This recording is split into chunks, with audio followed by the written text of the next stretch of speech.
Let's welcome our second panel. First on the Newshour tonight, before I go into my next report, Sohail Seth, Managing Partner of Counselage, joining us from Chennai. Dr. Pullappuri Balakrishnan, well-known economist from Thiruvananthapuram.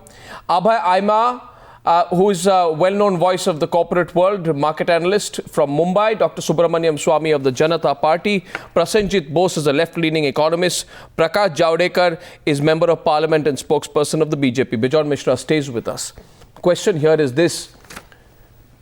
Politicians' burden passed on to the middle class. Rather, should we put it this way, politicians' interest and your burden. The government calls it a small correction. So keep subsidizing the rural population, keep adding the burden on the urban middle class. Dr. Subramaniam Swamy, my question to you is, I don't know what the CPI inflation rate was. I think about 9.7% in November. Now, the direct impact of this is going to be that the inflation rates are going to go up. Why do we get a sense that at one point, this is something that powers right now don't seem to be very worried about?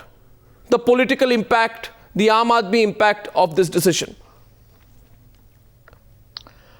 Well, they are in a terrible mess, and they are doing what like a drowning person clutching at straws.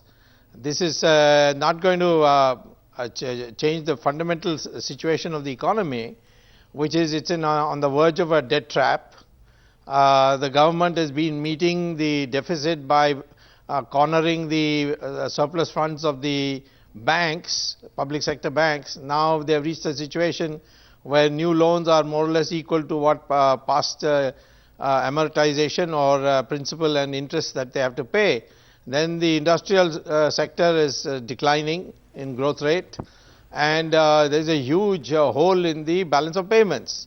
So they have a huge problem. They have become bankrupt of ideas. So they are doing the soft thing, raise this. In the 1970s also we saw, in the late 60s, that cigarette prices used to be raised in every budget. Now, of course, cigarette can't produce that kind of revenue. So now they have gone into this place. Now, the demand for petrol and diesel is inelastic, which means what the middle class is going to do is cut on something else, which will cause recession.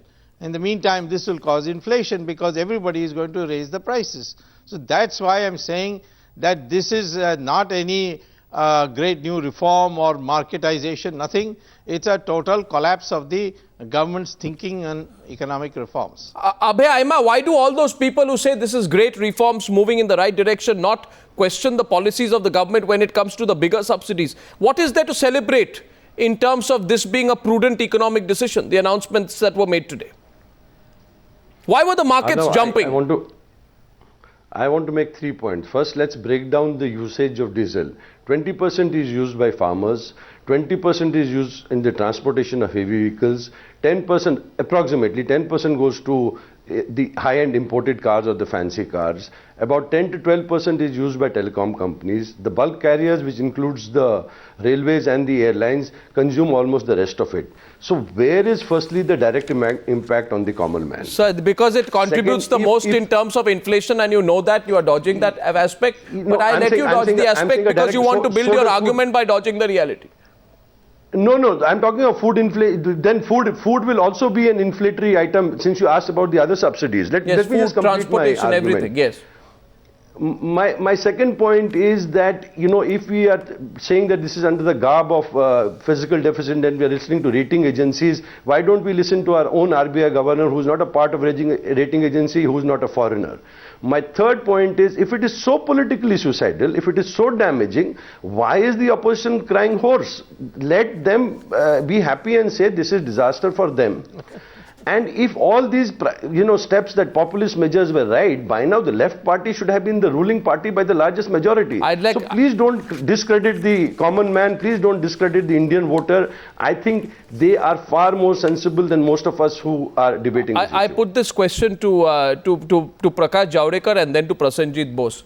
The question put by Abhay Aima is this: if the government is doing something suicidal, why don't you just let the government go down the suicidal path? It should work for you politically. I think it's extremely, it's a very short-sighted argument. But in any case, you put the question, Prakash Javadekar, let the government commit political suicide. Why are you complaining? Abhay Aima is asking you that. Here. No, because Ram Manohar Lohia used to say कि जिंदा कौमें 5 साल राह नहीं देख सकती. And that is why you can't wait and tolerate like what government is doing. See, there are fundamental 2-3 things which we must bear in mind. First is that in 2004, after assuming office, the government said that within 100 days we will declare the hydrocarbon pricing policy, which has till date not come. So there is no policy consistency, which is creating real distortions. The second is that there are 4 elements of the cost. That is, first is the import cost, second is the oil company's efficiency, third is the taxation. In taxation, you are taxing, this is a high taxation sector, 2 lakh crore is being collected by the central government. This year it will collect 2 lakh crore complete. So if you are collecting from one sector and actually burdening the people with that, you must correct on all fronts. And then you can say that we have taken steps, now people have to come forward. But that is not the case. So you are not talking about efficiency of the companies, you are not talking about the taxation, and you are simply raising the prices. And mind you, in last 1 year, diesel prices are raised by 8 rupees, petrol apart.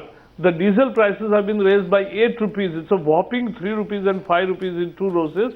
And now it is 50 paise, they say, but mind, the your real scheme, words sir, are not from Moili. So it's your from scheme. Chidambaram. So you are the Chidambaram author says, of this scheme, we sir. have said them. So you are the small author of correction. this scheme, sir. You deregulated petrol prices in 2002. I'm tired of repeating it all day today.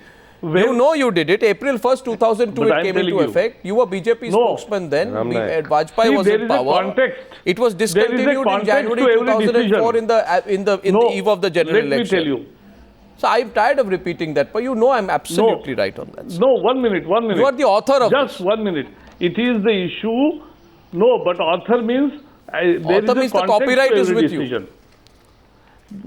The copyright No, of but let me tell you, deregulation that is with the time when BJP. 1 minute. No, there are 2 contexts, and you must listen to it, Arnab. Listening. That first, the general price rise was in total in control, and there was no real inflationary pressure feel. Market prices and ration shop prices were not different. It was below 5%. Everybody so justifies it was their under decisions. control, under wrap. People were happy. And no, second is that time the international prices were $30 per barrel. So in a context you take decision.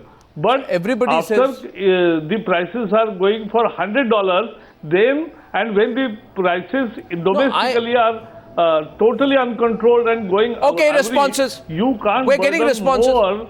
Let's get a couple of hands raised out there. Let's get no, 1 sec. So Sohail Seth is coming in. Mr. Prakash Javadekar, Sohail Seth has raised his hand there. Prasenjit Bose, after that I'm coming to you. My question today is this increase in diesel going to improve roads, improve infrastructure, improve education, get some benefits for the Aam Aadmi, or is it only aimed at getting some votes through some schemes which are dysfunctional or on the brink of collapse? That's a larger question that the Aam Aadmi in urban India is also asking. Sohail Seth, please. Listen, I want to say a couple of things here. Number one, hypocrisy is a common virtue to all political parties. So, whether it's the BJP, the Congress, and we are apolitical people, so we couldn't be bothered about their political ideology suffering at the hands of what I would call virtual hypocrisy. Having said that, there are 3 arguments which we must place before, as you say, the nation. Argument 1, how long will you continue to subsidize present-day consumption and leave an overarching burden of debt for future generations? What do you mean by present-day consumption? We will not be forgiven for that. No, what do you mean by present-day consumption? What are we doing? You are subsidizing consumption today because you want to make political tokenism a virtue. Whose That's consumption? exactly what you're doing. Whose so consumption? if the government raises prices, whose consumption, you damn the government. Our consumption. It's not Prakash Javadkar's consumption alone or Abe's consumption. It's your and mine. The rich do not need the subsidies that are coming through diesel today, but they get them because we don't have a mechanism of separating the wheat from the chaff. Number 3, Meghna Desai, who you and I both respect, said on your channel that there will be short-term pain but long-term gain.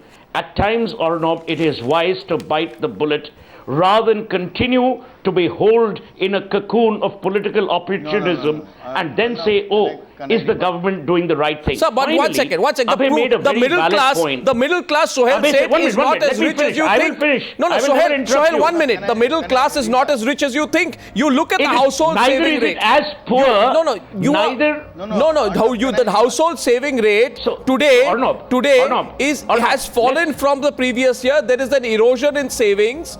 Growth in personal loans is down. Consumers have cut down spending. Inflation has gone up. I don't know what you're talking about. Correct. This is the reality of this country. The middle class is reeling. Let me explain. The middle class is reeling. You in terms of economics. What you're saying is that there will be immediate inflation. Yes, there will be. No, I'm not saying. What do you want? No, I'm not saying. What do you want to happen? I'm not saying that. Do you want to continue to bleed the same oil companies? Do you want to bleed as well as government shareholding, which belongs to the public? Do you want to bleed the same middle class which is already cut and bleeding? I mean, which is not taking loans, which does not have money left for savings, and I'm talking pure economics. I put economic arguments to back what I said. Prasenjit Bose, who's bleeding and who's not? Your response to Sohail your question to this government, can I say something here? Should be, where are the power plants that you promised? Where is the infrastructure you promised? Why do farmers consume so much of diesel? Because they don't get regular supply of power. Sure. Those are the real questions. I am asking those questions, but the middle class is not rich. Prasenjit Bose. Yeah, Arnab, you see, one of the great tragedies of our country is that people who are, these pen pushers of the corporate honchos and the fat cats of our country get a disproportionate voice. But unfortunately, the bulk of the working people, the majority, millions of people, farmers, small farmers, workers who have to travel long distances through buses, their voice don't get represented. You are talking about, I want to remind your viewers that in 2009 May, when this government came to power, the price of 1 litre of diesel in Delhi, okay, fine, you please don't interrupt me. So when this government came to power in May 2009, the price, go on interrupting me. Very good, very nice. So in May 2009, the price of 1 litre of diesel in Delhi was 30 rupees. Today it is 47 rupees. You are talking about in 3 years a 17 rupees hike per litre in diesel in the city of Delhi. In Bombay, Calcutta and Chennai it will be much more. So my short point is that it is not about the middle class alone. It is about the farmers, it is about the workers. Everybody is suffering from near double-digit consumer price inflation that we are having over the past 3 years. These insensitive people, they don't understand how poor people live, how their family budgets are going completely awry, how they are having to cut down on their food because of inflation. That is point number one. Point number two is that it is not about political suicide. This is a government which is, you see what they have done today. Mr. Moily, I was listening carefully to an interview. They are trying to be clever by half. They are giving something, this LPG cap, a very partial, minuscule measure from the left hand they are giving, and taking away much more from the people by deregulating the diesel prices. Point number three, as far as the oil companies are concerned, all those people who are worried about the financial health of oil companies, can they please say, how come the oil companies are giving dividends to their shareholders if they are making such huge losses? They are all listed companies.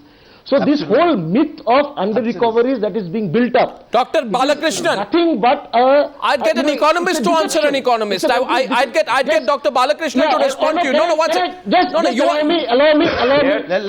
me to finish my point. The last point I want to make. The last point that I want to make. You are talking about a situation where, you are pitting, I am also an economist by the way. And you are pitting one kind of subsidies against the other. We can see. My point is, you are saying why not cut food subsidy? I am saying why don't you cut the so-called incentives which are meant for the corporates? So you see, the problem is that Prasenjit Bose, Prasenjit, part of your argument has stood. Then problem is the moment you made it political, your argument is not holding. The same consistency of argument should hold. Because I'll tell you why. You're an economist. You calculate today. Prasenjit, 1 minute. Prasenjit, calculate today.